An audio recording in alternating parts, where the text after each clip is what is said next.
Seguimos con este ciclo de entrevistas en Vorterix.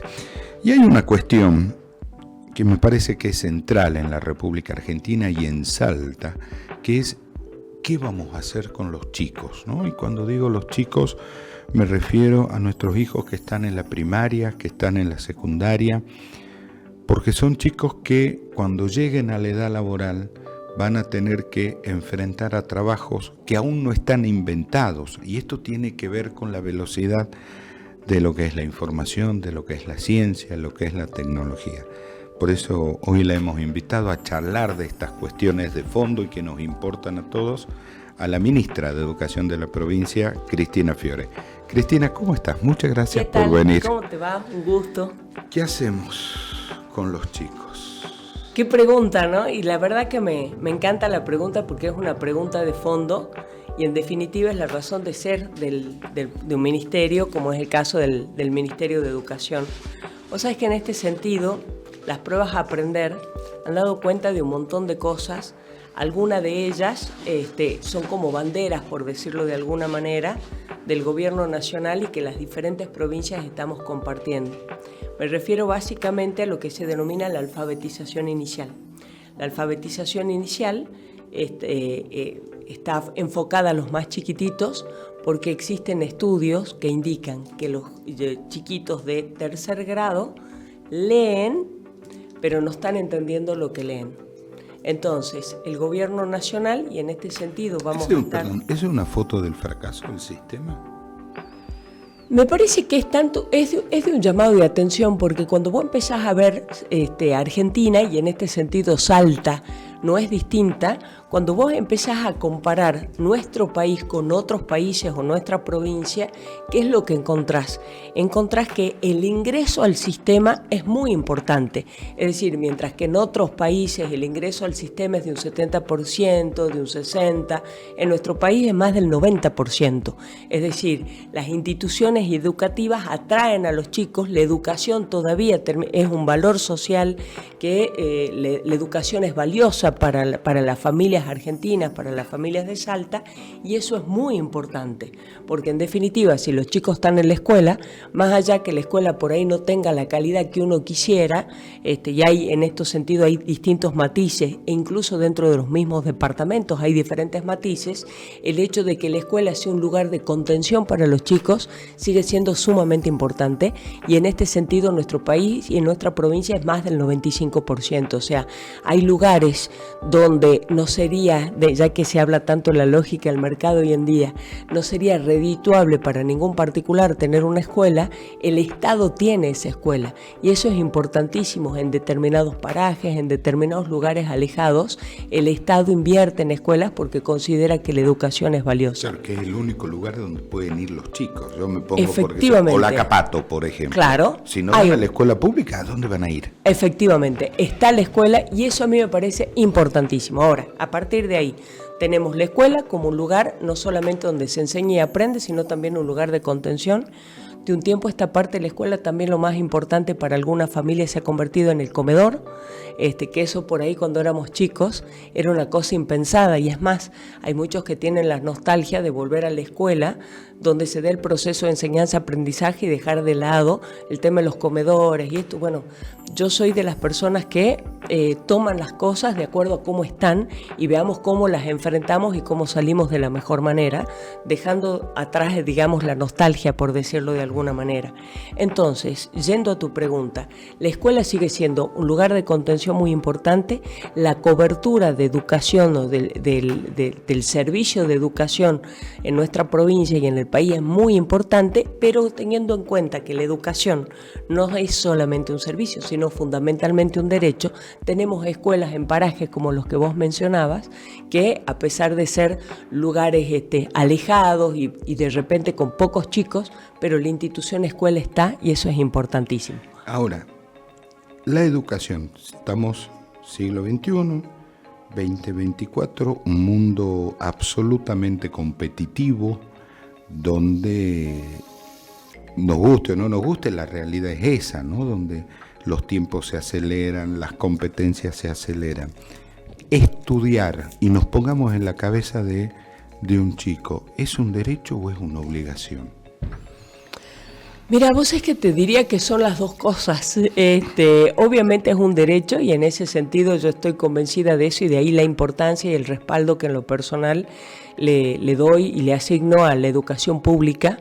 Además estoy convencida que la ley 1420, que en el siglo XIX planteaba la educación pública, gratuita, obligatoria e igualitaria, agrego yo, para hombres y mujeres, que es algo que en el siglo XXI no existía, no en todos los países se da el tema de la educación de la mujer, nosotros ya lo teníamos resuelto en el siglo XIX, es lo que hizo grande a nuestro país, la obligatoriedad de la educación. Vos fijate que posteriormente esto se fue avanzando y hoy en día vos tenés que la educación es obligatoria desde los 4 años hasta terminar el secundario. Pero no solamente por una cuestión de cumplir la ley, sino está muy bueno lo que vos estás apuntando. Es decir, hoy y sobre todo hoy la lógica del mercado te plantea que si vos no producís, que si de repente no sos una persona útil, es prácticamente como si no existís. Hoy si no tenés el título secundario directamente no hablés, pero para iniciar ningún trabajo, ni siquiera los más sencillos, podés empezar si no tenés el título secundario. Y de ahí la preocupación que tengo y que vamos un poco a la primera pregunta en dos sentidos. En primer lugar, esto que los chicos de tercer grado más o menos leen y no están entendiendo lo que leen.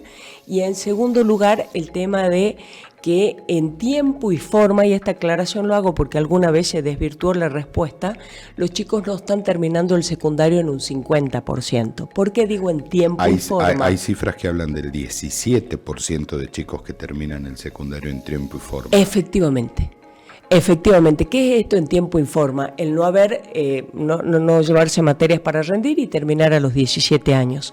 Recordemos que en nuestro país, en nuestra provincia, está la posibilidad de terminar ya el secundario ya de adulto, o sea, tenés un montón de posibilidades. O sea, el no terminar el secundario en tiempo y forma no quiere decir que quedaste fuera del sistema, pero lo cierto es que la mitad, en el caso de las escuelas técnicas, menos de la mitad, terminan el secundario adecuadamente. Entonces esto implica que no estamos preparando como Estado, como Ministerio de Educación, como sociedad, no estamos preparando a los chicos para las demandas de hoy en día. De ahí es que nosotros estamos haciendo especial hincapié en lo que es la alfabetización inicial. ¿Por qué? Porque muchas veces voy a decir, bueno, la mitad de los chicos del secundario se va. Pero hay que analizar que las causas no necesariamente están en el secundario. En una de esas están en el nivel primario.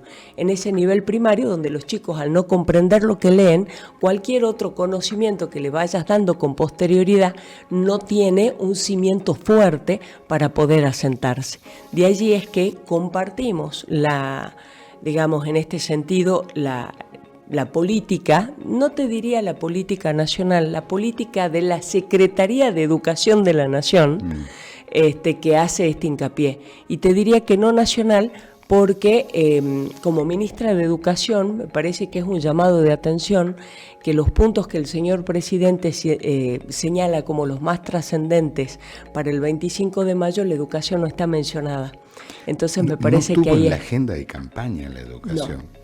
Pero yo con el gobierno nacional en materia de educación tengo una diferencia absolutamente de fondo. Uh-huh. Y me parece que es un error tremendo pensando siempre en los chicos, que son los destinatarios del sistema, pretender darle a la educación una directriz absolutamente mercantilista. Totalmente. ¿Para qué va a servir el chico? ¿Lo tenemos que preparar para insertarlo en el mercado laboral? No, lo tenemos que preparar para que sean mejores personas. Coincido plenamente, pero vos fíjate, se lo tiene que insertar en la visión del gobierno nacional para el mercado laboral, pero resulta que no se le están dando los instrumentos para eso.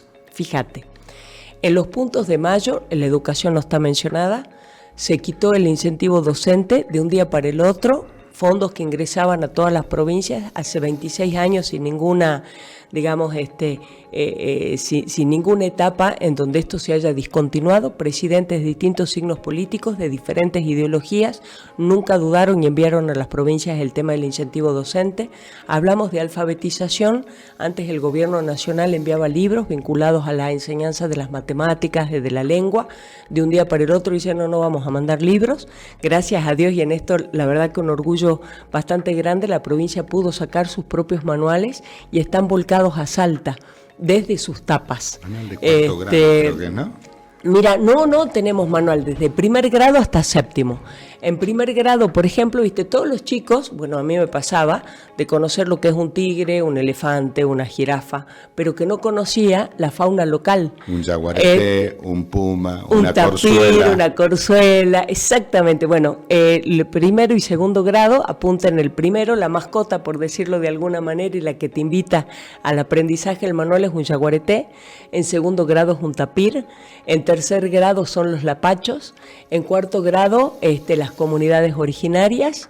En quinto grado es Dino Saluzzi, y con el número 5 es como que se hace un bandoneón, se juega con eso. El sexto es el viaducto de la Polvorilla y el séptimo es un homenaje, y fíjate vos acá, y un homenaje a él y también un agradecimiento muy profundo a las docentes, y me refiero al profe Córdoba.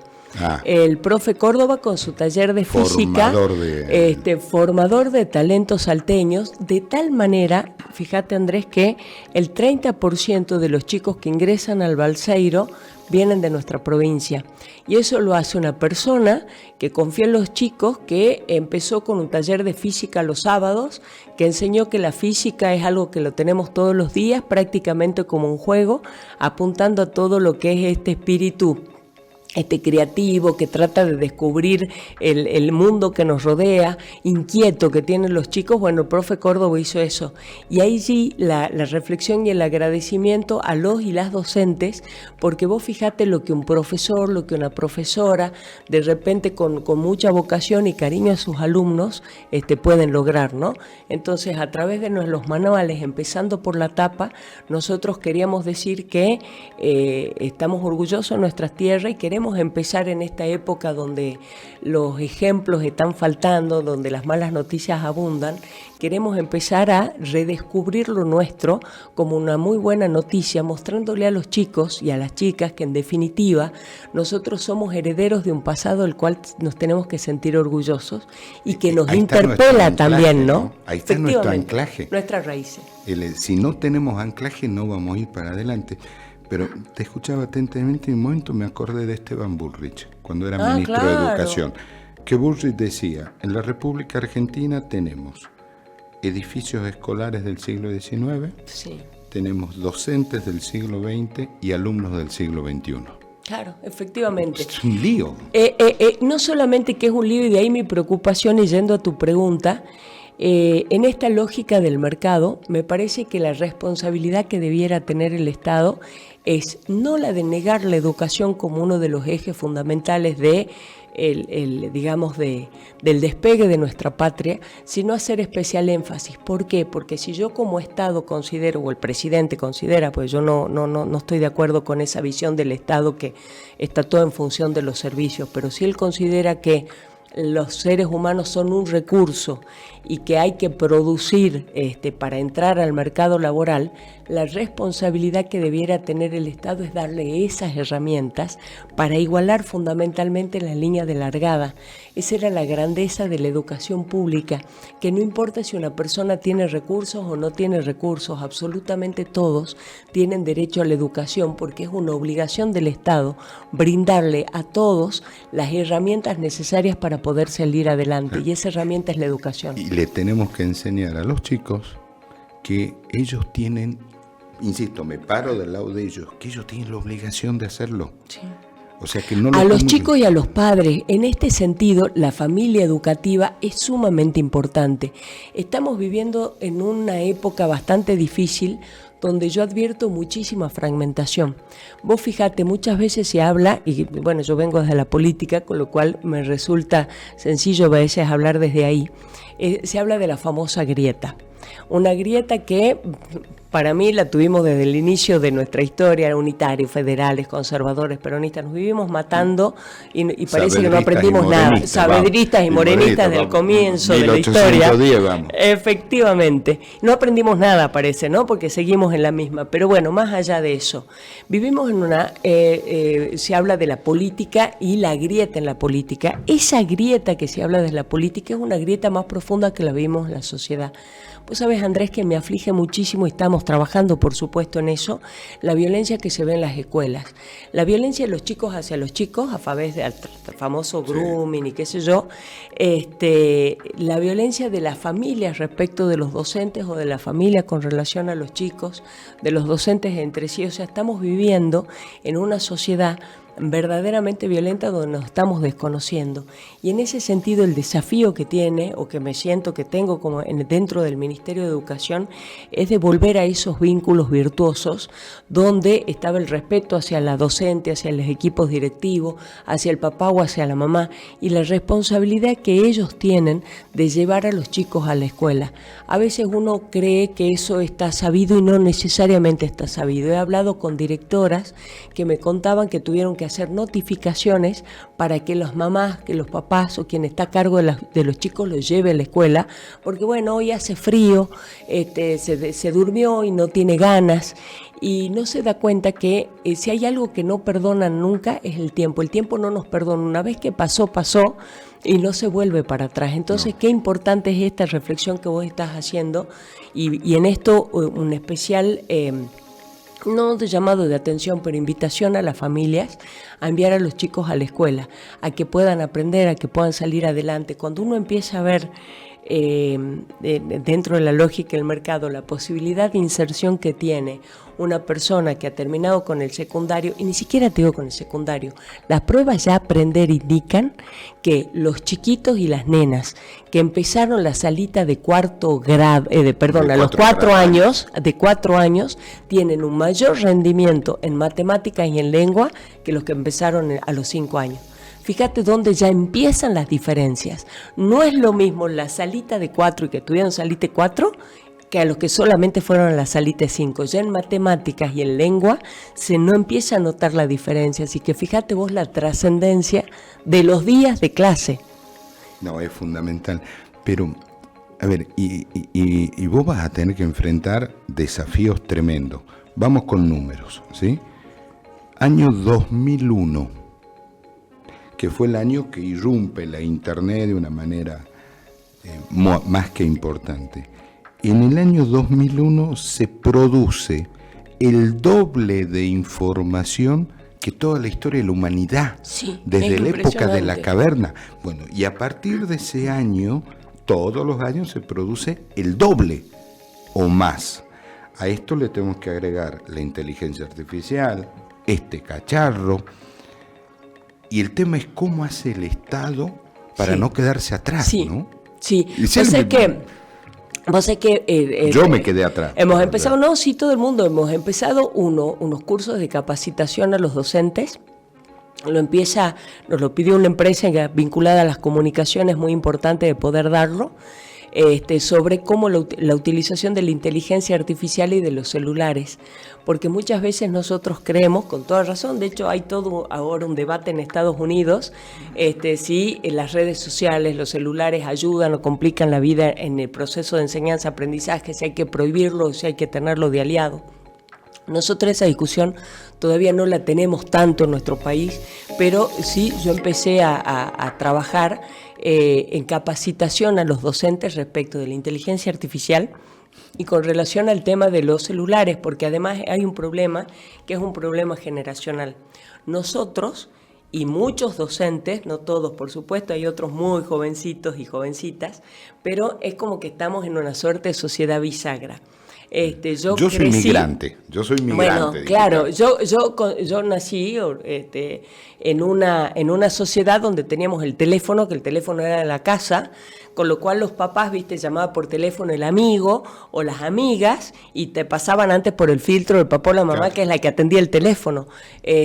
Hoy en día los chicos están con su propio teléfono, relacionados y vinculados con el mundo, y a veces, y en esto también estamos avanzando, sobre todo en la concientización de las familias y de los docentes, que vos te quedas tranquila porque decís, no, bueno, mi hija está en su cuarto, está tranquila, y en una de esas está chateando sin saberlo con un posible degenerado, claro, que me pasó como una nena que me contaba y me dice, divina la changuita, 10 años, y me decía, no, dice, no sabés, dice lo que me pasó, mi hermana estaba chateando con un chico re lindo que tenía 16 años y quedaron en encontrarse en la peatonal.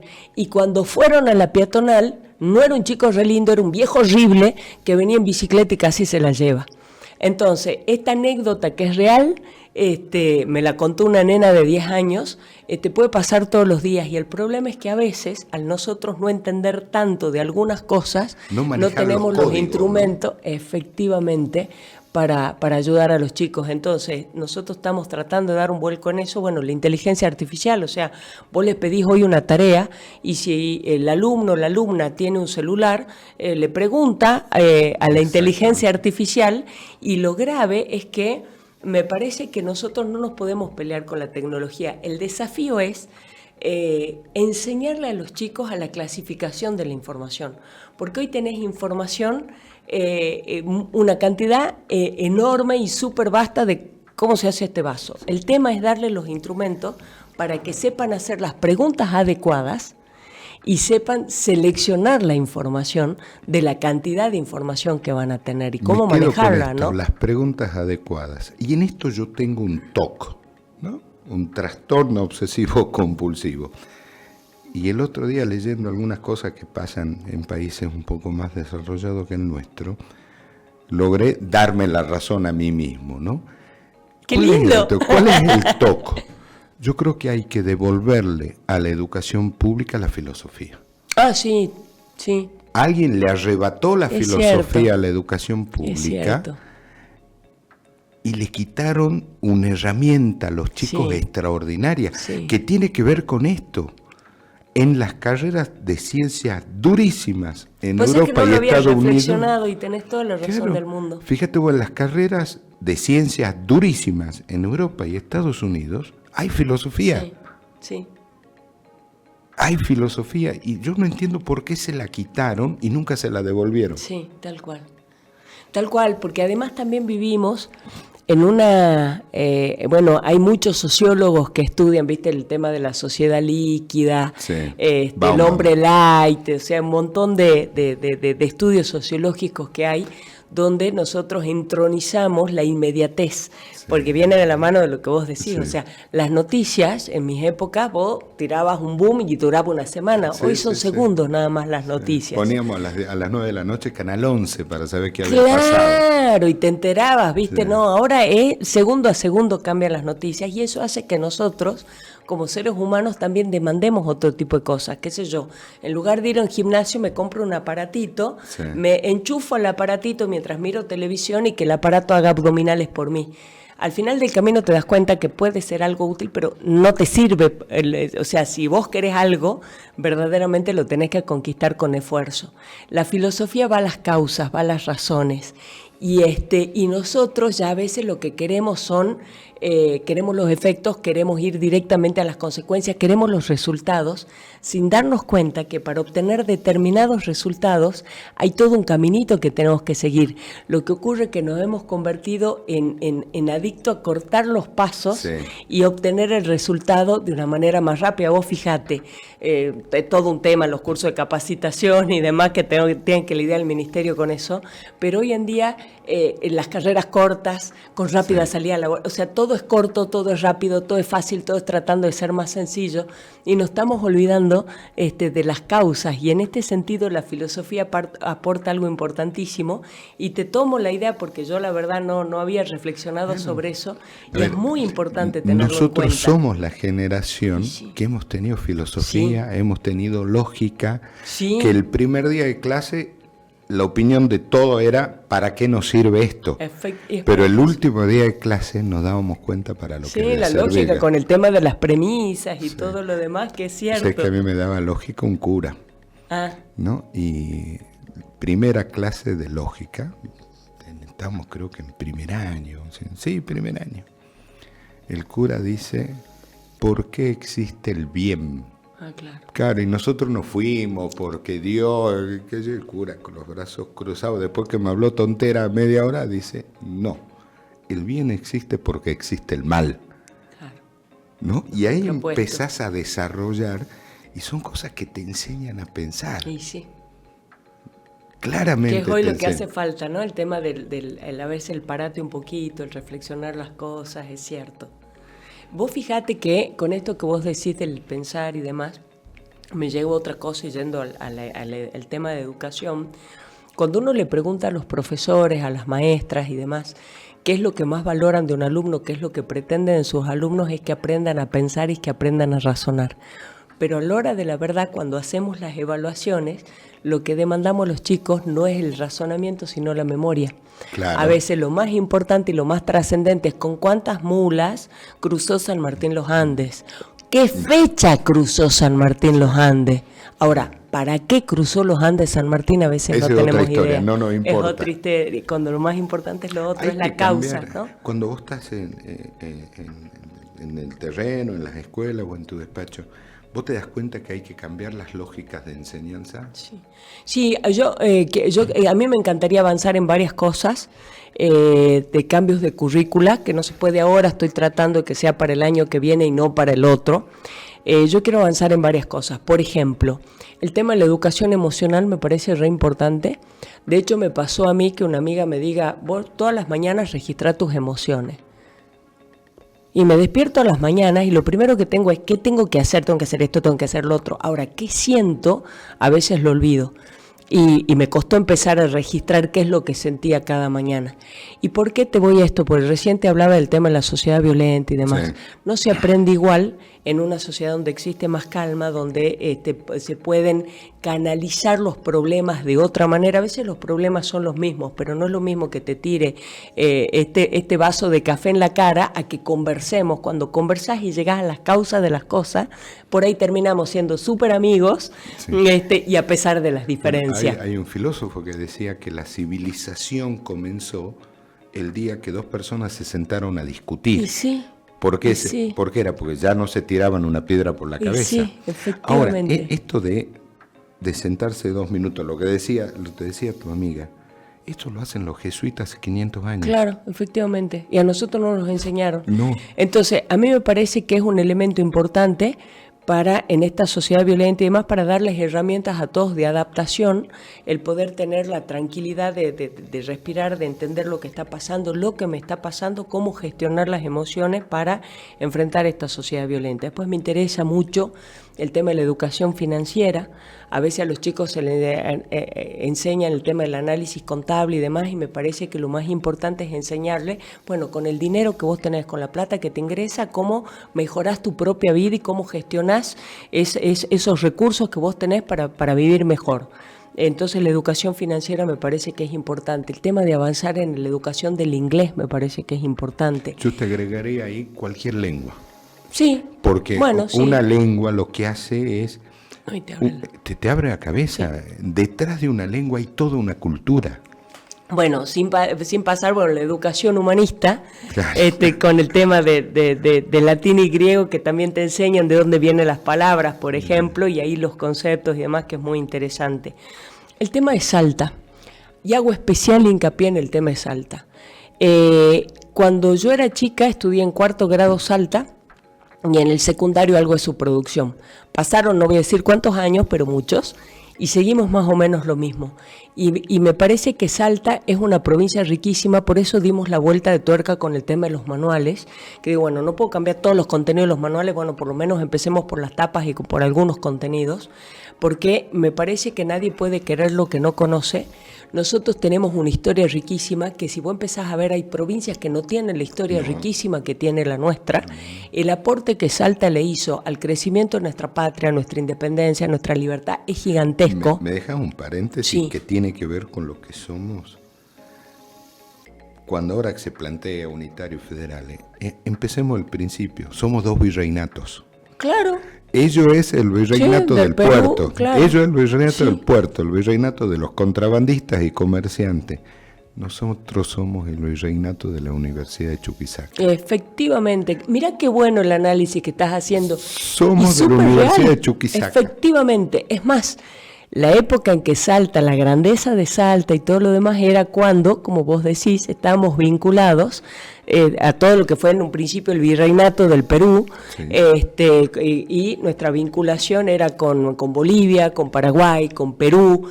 Después cuando nace el virreinato del Río de la Plata, que se centraliza todo en Buenos Aires, vos fijate, toda la década, una década que yo admiro, ojo, pero la década del 80, de 1880 me refiero, todo, absolutamente todo converge en el puerto. Y ahí es donde nosotros dejamos un montón de vinculaciones que habían puesto a Salta prácticamente en el centro de la historia de nuestra patria. Entonces, a mí me parece recontra importante que los chicos empiecen a reflexionar sobre eso, porque nosotros somos herederos de esa historia y también tenemos que rendir cuenta de esto. Entonces, a mí me encantaría avanzar en no solamente la producción de Salta, sus límites geográficos o sus departamentos. A mí me encantaría avanzar en nuestra historia. A veces conocemos los presidentes y si vamos atrás de los gobernadores antes del 83, por ahí varios vamos a estar en aprietos de decir quiénes eran los gobernadores. Cuando estaba el tema de la pelea unitarios y federales, sí. ¿Qué pasaba en Salta? ¿Quiénes eran los gobernadores? ¿Qué pasaba en la Plaza 9 de Julio cuando todavía no era Plaza 9 de Julio? O sea, me parece que tenemos que avanzar en todo eso. Estudiamos lengua y literatura y no estudiamos a nuestros poetas. No lo leemos a Dávalo, a Río, a Perdiguero, a Castilla. Efectivamente. Entonces, cuando hablamos de música y demás, bueno, veamos la nuestra. Pero veamos nuestra danza. Me encanta lo de Dino Claro, Saluzzi. es que la idea fue esa, empezar a tratar a revalorizar lo nuestro, porque además tenemos una provincia riquísima. Entonces, a mí me encantaría que en el tema del estudio empecemos a estudiar Salta incluso desde otro lugar. Ahora, mira vos, ¿no? Las particularidades de Salta. A nosotros nos acusan de que somos una provincia ultraconservadora y qué sé yo. Los dos primeros gobernadores electos por la voluntad popular, Güemes. Uno era Güemes, el otro fue San Martín. Claro. El otro fue San Martín. Güemes y San Martín. La ley más progresista que tuvo la República Argentina en el siglo XX fue la ley Sáenz Peña. El autor de la ley Sáenz Peña es un salteño natural de Molinos. Molinos, efectivamente, que se llamaba todavía Gómez. Está claro, exactamente, que ahora se está revalorizando todo eso. ¿Qué tan conservadores somos? Es decir, damos dos hechos históricos absolutamente fácticos, ¿no? Sí. Y que picaron en punta y que fueron novedosos para la época y todo. Ahora, ¿cuántos salteños conocemos eso? No, somos pocos. Entonces es muy importante que se conozca todo eso porque creo que tenemos mucho para estar orgullosos, ¿no? Cristina, y ya no te quito más tiempo, me parece que el gran desafío que tenés vos, particularmente como ministra, es cómo hacemos para devolverle a los chicos la esperanza. Sí, tal cual. Pues es que eso de la esperanza y todo lo demás, a mí me parece que viene mucho de las manos de los ejemplos. Y en este sentido no quiero ser autorreferente, pero bueno, es una anécdota que me tocó muy de cerca. Yo estaba en el Senado de la Nación y viene una senadora y me dice, ¿conoces a esta mujer? Y miro y era mi mamá como docente y tenía una nena abrazando. Esa nena es doctora en biología no sé cuánto, vive en Buenos Aires, tiene unos estudios, unas investigaciones súper importantes y esa foto esta doctora la tiene en su computadora porque esa seño Cris de 4º grado es lo que le marcó un poco la vida. Y a veces, ¿a qué voy? A veces nosotros buscamos como ejemplos, como cosas a seguir afuera y en una de esas lo tenemos adentro. Entonces, ¿cómo encontramos las esperanzas? A mí me parece que para encontrar la esperanza nos tenemos que mirar a nosotros mismos. Y a nosotros mismos, no solamente en nuestra humanidad, sino a nosotros mismos como sociedad. Por eso yo quiero avanzar tanto en el estudio de Salta, en su historia, pues tenemos un montón de cosas de sentirnos orgullosos. En reconocernos, ¿no? Nos tenemos que reconocer y cuando decimos cómo salimos adelante, empecemos a mirarnos nosotros. Yo siempre recuerdo la frase de San Agustín que a mí me encanta. Bueno, yo la desvirtué un poquito porque no la sé exactamente, pero San Agustín decía, los tiempos no son buenos ni malos, nosotros somos los tiempos. Entonces, eso depende de nosotros. A mí lo que me encantaría y lo que le pido a Dios que me ayude es darle los instrumentos a los chicos y a las chicas para encontrar, para que adviertan que el salir adelante depende del esfuerzo de cada uno de ellos. Y a las docentes que les agradezco que en estos tiempos tan adversos estén todos los días frente al aula, el encontrar que ellos son faros, que son referentes, que son ejemplos, que los ejemplos no están afuera, que no, mirá lo que hizo Estados Unidos, fíjate lo que hizo Europa. ¿Qué tal si nos fijamos en lo que alguna vez hicimos nosotros y podemos seguir haciendo? Lo que somos capaces lo de que hacer. somos capaces de hacer, exactamente. Gracias, Cristina. No, gracias a vos. Un placer.